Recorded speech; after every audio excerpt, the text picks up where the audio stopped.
دشمن ما خواهد شد خواهر ما.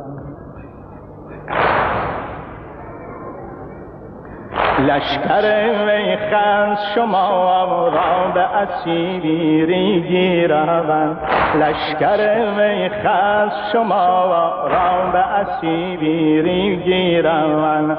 شام غم مسکن و مأوای شما خواهد شد خواهر من. این زمان نوبت شمشیر زبان می آید، این زمان نوبت شمشیر زبان می آید. تیز و برند چو تیز و برند چو خون شهدا خواهد شد خواهر من.